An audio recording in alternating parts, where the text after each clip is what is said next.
This is the AEW Dynamite September 4, 2024 full show results video which takes place at UW Panther Arena in Milwaukee, Wisconsin. The show opens with Daniel Garcia making his entrance and getting on the mic, and he says patience is a virtue, but he's not feeling virtuous tonight and he wants Maxwell Jacob Friedman to come out here right now so he can break his neck. MJF appears up in the crowd and says he's up there because he doesn't want to ruin their big match coming up on Saturday by whooping his ass. He'd take a great deal of pleasure in that, but he doesn't want any excuses made when he paints the canvas in Daniel's blood and breaks his pencil neck, and also, unlike him, he doesn't attack from behind like a coward.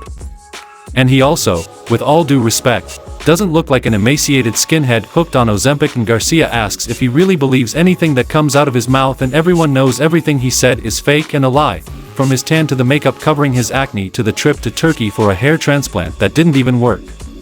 But the thing that makes him sickest is Max's fake love for AEW, and he doesn't care about this place or these people the way Daniel does, and he can get as many fake tattoos painted on the back of his leg as he wants, but they'll never believe him. Friedman threatens to make him bleed buckets, but Garcia stays cool and tells him to shut up and let him keep talking, and he meant it when he said he wants to ruin MJF's life, and he wants him and the people he loves to suffer. If he can ever find a woman to pretend to care about him for more than a year, he wants him to marry her and have a kid, and know every time he picks up that ugly-ass baby he's gonna feel a tingle down his neck and to his toes, and he's going to think about Daniel Garcia. And his kid is going to ask, "Daddy, were you a wrestler?" And he's gonna have to say he was until Garcia ended his career. MJF says Daniel has a lot of learning to do because he doesn't realize that when he cost him the match against Will Ospreay, he was trying to do him a solid and teach him that he can't trust anybody in this world, and the more he rises up, the more these fickle bastards will want him to fall. So on Saturday, he's going to do Garcia a favor and make sure his fans and family can't hurt him the way they've hurt Max, and he's going to do that by putting him in a wheelchair.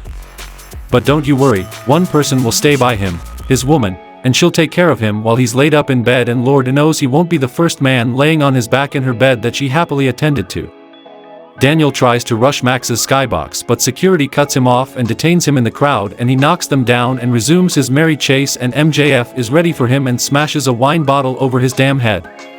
Garcia is busted open and unconscious, and Max sits down next to him, and he says it said every man has to go through hell on his way to paradise, and thanks Daniel for waking something up inside of him that's been dormant for too long, and on Saturday he's going to send Garcia straight to paradise, and he can thank him later. MJF kisses the bloody wound and stands up, wiping the blood off his lip and licking his finger as Daniel wakes up. Renee Paquette is backstage with the Conglomeration, and Will Ospreay, and Ospreay is pumped to be a one-night-only member of the Conglomeration and asks Mark Briscoe for words of wisdom. Briscoe says just the other evening his good friend Kyle O'Reilly called him to ask his blessing for tonight's match, and Mark said hell yeah, Will's down to Conglomerate, let's do it. The word of the day is stupendous, because this is one of the most stupendous teams to ever step into the ring, and he's fired up to go whoop ass. The next match happened between Kazuchika Okada versus Kyle Fletcher for the AEW Continental Championship, and the result of this match was Kazuchika Okada defeated Kyle Fletcher by pinfall with the Rainmaker, retaining the AEW Continental Championship. We get a video package of Shane, Swerve, Strickland buying his childhood home, which, as somebody who also lost her childhood home and would desperately love to just be able to visit, is a very lovely thing to see. The next match happened between Jamie Hayter versus Robin Renegade, and the result of this match was Jamie Hayter defeated Robin Renegade by pinfall with Haterade. Renee Paquette and Christopher Daniels are backstage with Roderick Strong trying to mollify his complaints about his foot being under the ropes. Hook rolls up and offers Roddy to settle it with an FTW championship match tonight, and Strong wants the title match, but not tonight, and says Hook will be the first to hear when he wants it.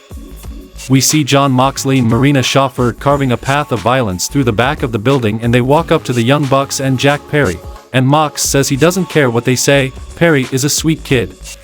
Back from the commercial, Jon Moxley and Marina Shafir make their entrance out through the floor, and Mox gets on the mic and wonders if Darby Allin is in town before recounting their first match, saying he knew the kid was special and he still thinks that.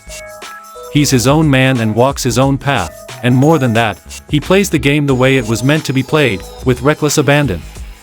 That isn't something you're entitled to, but how quickly we forget that, and he's not an impatient man, but the clock is ticking, and he just wants to talk. He doesn't want to apply pressure, but he will, so don't make him in again, he says. He just wants to talk, and he leaves, Schaffer following close behind. Renee Paquette is backstage with the Learning Tree, and Chris Jericho says he doesn't think Orange Cassidy realizes the severity of what he did when he ruined his $7,000 jacket a few years ago, and he runs tape of that heinous atrocity so we all remember. He wants that jacket back, and that's why on Friday, Brian Keith is going to freshly squeeze that $7,000 out of his hide. Big Bill does some philosophy about making good on your debts, and Orange rolls up and tells Brian he's going to make it easy. He tells Keith to tell Jericho that if he beats him, he'll give Chris the $7,000 in cash, and Brian is mad about the disrespect. The next match happened between Mariah May vs Nyla Rose for the AEW Women's World Championship, and the result of this match was Mariah May defeated Nyla Rose by pinfall with Storm Zero, retaining the AEW Women's World Championship. We get a Deonna Purrazzo video package about how artists go through phases, and she's not done making art. Mercedes Moné makes her entrance, flanked by Camille, and gets on the mic, and she talks about defending her NJPW Strong Women's Championship last week, and says Hikaru Shida is also feeling a way about her own victory, and asks her how she can call herself the ace when she's not TBS champion. Mercedes says she's the face of this whole damn company, and come Saturday at All Out, Shida's going to learn there's a price to pay when you mess with Moné. Hikaru Shida appears on the Tron, and she says in their last match Mercedes was one katana away from a new champion before that watchdog of hers got involved. She and Milwaukee both know she can't beat the ace, and she has good news, and Christopher Daniels glides into frame to inform Camille that she'll be banned from ringside at All Out. Hikaru says she knows Moné understands some Japanese and tells her, "Sayonara, bitch." Young Bucks and Jack Perry are backstage, and Perry talks about how it was his dream to face the American Dragon once upon a time, and talks about the effort he put in to come back here all by himself, and somebody like Bryan Danielson could have helped him a lot, but he didn't, because he only cares about his fairy tale ending. Matthew Jackson talks to the camera and says the Elite will do whatever it takes to bring the world title home. American Dragon, Bryan Danielson, makes his entrance to join the commentary booth for the main event. Then we saw a match between Blackpool Combat Club and PAC versus the Conglomeration and Will Ospreay for the AEW World Trios Championship, and the result of this match was Blackpool Combat Club and PAC won the match by pinfall with a giant swing from Claudio Castagnoli on Kyle O'Reilly, retaining the AEW World Trios Championship. Post-match, Bryan Danielson goes and celebrates with his teammates. Jack Perry and the Elite attack from behind and beat BCC down, but Blackpool managed to turn the tide, and the Elite beat a hasty retreat. Claudio gets on the mic and tells them they just made the mistake of their lives, and lately, he's been in the mood of collecting gold, and he's eyeing those tag titles and thinking about challenging for them at All Out. Danielson promises Jack Perry he's gonna get his fucking head kicked in at All Out, and we cut to PAC brainbustering Ospreay on a road case and telling him he underestimates him at his peril.